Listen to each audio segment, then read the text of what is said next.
of that elusive peace. Now, what could be the recipe, if not the structure for that peace? And if you could delineate and discuss the ingredients that are necessary to that, and can the United Nations or the so-called international community fork that over, or it has to be sought from within? Yeah, the history, see, if you don't know where you came from yesterday, you will not be able to know whether you are just returning back there or you are walking into the future.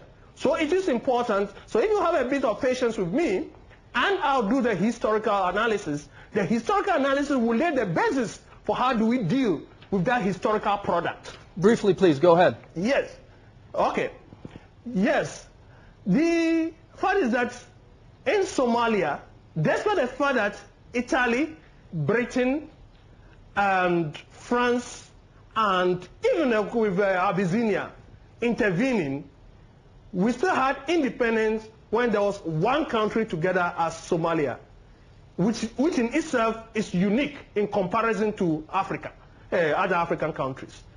The fact is that when Siad Barre took over in 1969, and Siad Barre organized his society and aligned it with the Soviet Union, which was during the period that the Soviet Union even established a naval base. The other thing which happened was that there was the kind of popular education or indoctrination, whatever you want to call it, where the materials were produced in what was called to be socialist. It was explained to the whole of the Somali community, the population, ordinary Somali language at grassroots about how they are building socialism, and the ally was Soviet Union.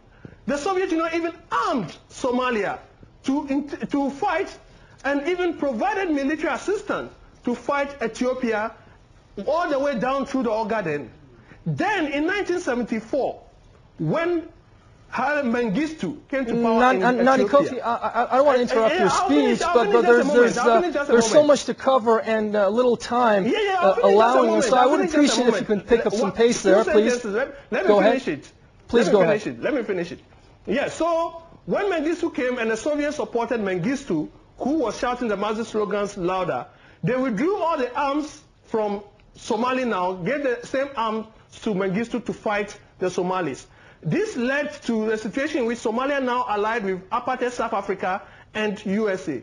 This disoriented a whole population, so the population could not believe the politics anymore. So because what people have been told overnight, they've been told overnight again that this is something different.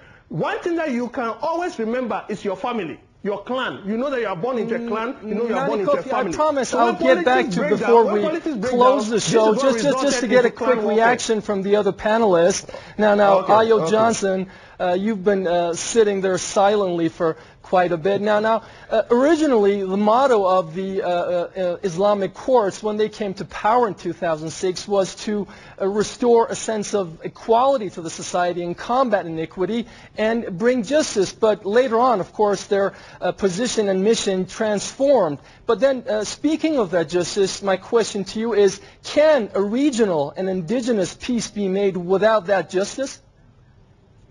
No, the justice is important. No, we cannot. We can't have a deal or an agreement which does not involve all factions. And that involves all the Islamic clerics. We include every single group. You can't have this. What the problem that we've had in Somalia is that we've had countless agreements, countless meetings, countless effort put into it, money, investments been put in, but guess what? We've come up with no constructive agreements.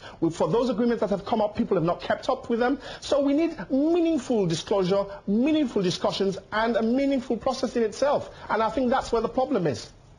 Now, Nani Kofi, now, speaking of that history, that backdrop that you were very meticulously giving us, now I'd like you to get a little bit more up to date, if not up to the minute on the subject, given the time constraints we're having, and address the situation at hand, being piracy off the coasts of Somalia, as well as a dysfunctional nominal central government, which is plagued by many an ailment, let's say. Yes, clearly the first point anywhere, especially I would want to use an example of what happened during the Islamic courts' control of Mogadishu and areas around Mogadishu. The fact that during the period of the Islamic courts, everybody, including the world press, will agree that a certain normalcy was restored into Somalia before the U.S.-supported Ethiopian invasion, which was supposed to ensure that the warlord representative government went back to power. That alone showed that Somalians by themselves are capable of restoring some normalcy, which again shows that one of the ways in which normalcy will be restored is for external forces to take their nostrils out of it. Because we are being told that the several agreements and discussions and whatever had been reached with the supervising of the so-called external forces, the so-called international community, never brought the kind of order that the Islamic court takeover brought. The fact is that people have their own culture, they have their own history, they have their own ways of relating with themselves.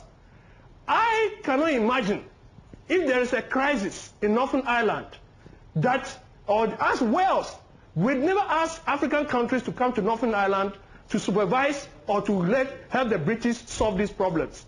The same way, I think that it's about time it is recognized that Africans have the capacity of solving these problems, and for African voices to explain or point out what they need to support their capacity of solving the problems, instead of externally packaged ways of intervening in these problems, which is rather aggravating the situation rather than solving the problems. And finally, to Ayo Johnson, are the regional people in Somalia capable of restoring the normalcy and that sense of peace to their country without foreign manipulation and intervention? Very briefly, please. Well, the country's been dogged by interventions. The United States, through Ethiopia, have gone in there, caused a lot of problems. I think the people of Somalia themselves have to take responsibility for their own country, and they would like to have a say. They've not been able to do so. Currently, as we speak, up to 1 million people are displaced.